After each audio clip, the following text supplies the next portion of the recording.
ఈరోజు ప్రెమోలో తనూజ అయితే ఏడుస్తూ ఉంది కదా, అది నామినేషన్ల ప్రక్రియగా జరుగుతుంది. నేను రాత్రి అది లైవ్ చూసిన వాళ్ళకి చెప్తే నేను కొంచెం షార్ట్ అండ్ స్వీట్గా చెప్పేయడానికి ట్రై చేస్తాను. నిన్న భరణి గారు హేమర్ తీసుకున్నారు కదా, హేమర్ తీసుకొని శ్రీజకి ఇచ్చారు. అంటే ఇద్దరు నిలబెట్టారు, సంజనాని అమ్మాయి పేరు ఏంది తనూజాని, ఇద్దరు నిలబెట్టినప్పుడు శ్రీజ వచ్చింది కదా నామినేషన్ వేయడానికి.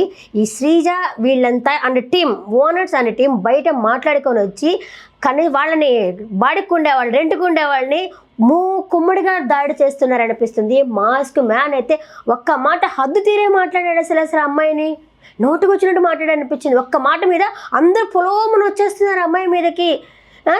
శ్రీజ పెట్టిన పాయింట్లు ఏంటంటే, నువ్వు బయట ఇన్నోసెంట్ అని చెప్పనుకొని వచ్చావు స్టేజ్ మీద అంటే, శ్రీజలో ఉన్న మైనస్ పాయింట్ ఏంద్రా స్వామి అంటే, బయట స్టేజ్ మీద ఉన్నదాన్ని బయటకి తీసుకొని రాకూడదు. ఫస్ట్ ఆఫ్ ఆల్ అది అక్కడ దాకే ఉండాలా, మళ్ళీ బయట ఎలిమినేషన్ అయిపోతే అది అక్కడ దాకా వెళ్ళిపోవాలా, అక్కడ దాకా అయితే ఉండకూడదు. మళ్ళీ మొన్న అదే విషయము భరణి విషయంలో కూడా ఇదే జరిగింది. భరణి బాక్స్ పట్టుకొచ్చేసరికి భరణి ఫేక్ లాగా మాట్లాడుతున్నాడు అతను అని చెప్పి నామినేషన్ వేద్దామని అనుకునింది మొన్ననే. ఇంకా ఈ పవన్ వీళ్ళంతా ఇది వద్దు అనేసరికి ఆగిపోయింది. శ్రీజలో ఉన్న మైనస్ పాయింట్ అదే, బయట విషయం తీసుకురాకూడదు. స్టేజ్ మీద ఉన్నారంటే అక్కడ దాకే, నువ్వు ఇంట్లో ఎంటర్ అయ్యారంటే వాళ్ళు ఎలా ఉన్నారో అన్నదే మాత్రమే చూడాలి.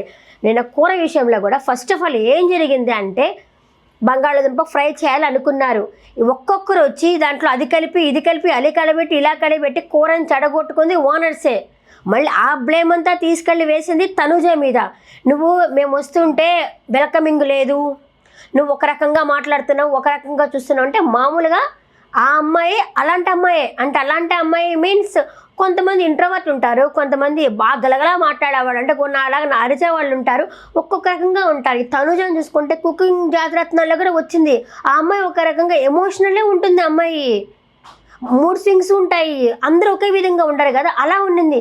మీకేంటి ప్రేమగానే వంట చేసి పెడుతున్నది కదా, 15 మందికి వంట చేస్తున్నది కదా.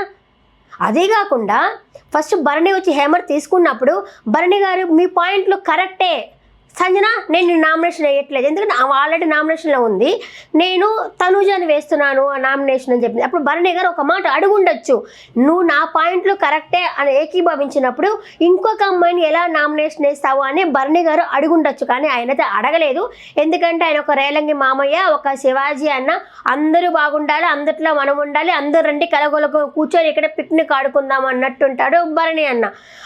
అందుకని ఆయనైతే ఏమీ అడగలేదు. ఇక్కడ ఈ అమ్మాయిని వంటలు అలా ఇలాని బ్లేమ్ చేస్తున్నాడు. ప్రేమలో కూడా భరణి లేచొస్తున్నాడు కదా అడగడానికి, ఆయన చెప్పడానికి వస్తున్నాడు. ఇంక ఇమ్మానే వద్దన్నా, ఎందుకంటే మనం పోయామంటే వాళ్ళు మన గ్రూప్గా ఆడామనుకుంటారు అని చెప్పి లాగేశాడు. కానీ వీళ్ళు మాత్రము గ్రూప్గానే ఆడుతున్నారు ఓనర్స్ అంతా. ఇక్కడ పాయింట్ ప్రకారం చూస్తుంటే నువ్వు ఫేక్గా అనిపిస్తున్నావు అని చెప్పి అనేసరికి అడిగింది ఓనర్స్ని, మీకేమన్నా అలా అనిపించిందా అంటే, మాకు అనిపించింది అంటారు. ఎందుకంటే వాళ్ళంతా ఒకటే కదా, వీళ్ళకి గ్రూప్ కావడానికి టైం లేదు. ఎవరికి రెంట్కు ఉండే వాళ్ళకి, వీళ్ళకి ఉదయం లేచినప్పటి నుంచి ఒకరు బట్టలు ఉతుకోవడానికి, ఒకరు బాత్రూమ్ కడుక్కోవడానికి, ఒకరు వంట చేసుకోవడానికి, ఇట్లా తలాదికి వెళ్ళిపోతారు, కలిసి మాట్లాడుకునేది లేదు. అందువల్ల వీళ్ళకి ఏం చేయాలా అన్నది అర్థం కావట్లేదు. అసలు టాస్క్ అనేది కూడా వీళ్ళకి అర్థం కాలేదు. ఏంటంటే ఆ హేమర్ ఉంది కదా, ఆ హేమర్లో ఒక్కరికే వాళ్ళకి ఎవరో ఒకరికి ఇమ్మని చెప్పారు కదా, ఆ నచ్చిన ఒక్కరికే ఇచ్చి ఉంటే 4 నామినేషన్లకు వచ్చేవాళ్ళు. ప్రేమ అంతా చూస్తున్నారు కాబట్టి, ఎపిసోడ్ చూస్తున్నారు కాబట్టి మీకు చెప్తున్నా, ఆ హేమర్ని ఒక్కరికే ఇచ్చి 4 నామినేషన్లకు వచ్చేవాళ్ళు. కానీ వీళ్ళు ఏం చేశారు, ఎవరికి నచ్చింది వాళ్ళకి వచ్చి 4కి ఇచ్చుకుంటూ వచ్చారు, 2 మాత్రం బయటకు వచ్చారు, ఒక్కరు నామినేషన్లోకి వచ్చారు. పాపం అర్థం కాల. అది లాస్ట్ ఇమ్మానుయేల్కి వెలిగింది. అర్రే మనం టీమ్గా మాట్లాడుకొని ఆ హేమర్ని ఒక్కరికే ఇచ్చి ఉంటే ఆ టైం మారిపోయి ఉండేది, వాళ్ళని కూడా నామినేషన్కి తీసుకొచ్చే వాళ్ళమని దొంగల పడ్డ 6 నెలలకి ఆయనకి వెలిగిందనమాట. ఇంకా అట్లా ఆ విధంగా శ్రీజ నామినేషన్కి వచ్చింది కదా. నామినేషన్ వేస్తున్న పాయింట్ ఏంటంటే ఇదే, ఇప్పుడు ఆ అమ్మాయికి దెబ్బ తగిలింది అంటే తనకి ఎక్కువ రావాలనేసి, ఈ అమ్మాయి తనూజని బ్యాడ్ చేయాలా అనేసి తనకి దెబ్బ తగిలింది. దెబ్బ తగిలినప్పుడు నువ్వేంటి తర్వాత వచ్చి ఓకేనా అని అడుగుతావేంటి? 2-3 రోజుల తర్వాత కదా అడగాల్సింది. అది ఎలా అడుగుతాము? ఇప్పుడు మనిషి హాస్పిటల్కి పోతారు, పోయేసి బయటకు వస్తారు, ఏమి నీకు ఓకేనా ఇప్పుడు అని అడుగుతారా? లేకపోతే అప్పుడు అడగకుండా 2 రోజుల తర్వాత నీకు ఓకేనా అని అడుగుతారా? నీకు చాలా ఇంగ్లీష్ మూవీస్లో కూడా చూశాను, గబక్కన పడిన వెంటనే ఆర్ యూ ఓకే అని అడుగుతారు, 2-3 రోజుల తర్వాత అడగరు ఆర్ యూ ఓకే అని. పిచ్చి రీజన్స్. అప్పుడు ఎందుకు అడిగావు? అమ్మాయి అక్కడ బ్లడ్ కారిపోతుంటే నేను తోసుకొని పోయింది అని అంటావే కానీ నువ్వు కన్సర్న్ చూపించట్లేదు అని చెప్పి అబాండం వేసింది. దానికి పాపము తనుజ కుయ్యో ముర్రో నేర్చింది. నేను అసలు అట్లాంటి అమ్మాయినే కాదు, నా బిహేవియర్ మీద ఎందుకు ఇట్లా మాట్లాడుతున్నారు అని చెప్పి అడిగింది. ఇక్కడికి మాస్క్ మ్యాన్ అయితే అమ్మాయిని కొట్టేది ఒకటే తక్కువ, అంత నీ దయాలక్ష్మిని బతుకుతున్నామని ఏమని వస్తాడు. నాకు అప్పుడు సీజన్ 2లో బిందు మాధవి ఉంది కదా, ఒక అమ్మాయి స్ట్రాంగ్గా మాట్లాడితే తీసుకోలేకపోతున్నాడు అతను. అమ్మాయి బిందు మాధవి అదే అంటుంది, నేను స్ట్రాంగ్గా మాట్లాడితే మీ మగవాళ్ళు తీసుకోలేరు అంటుంది. తనుజ కూడా అంతే.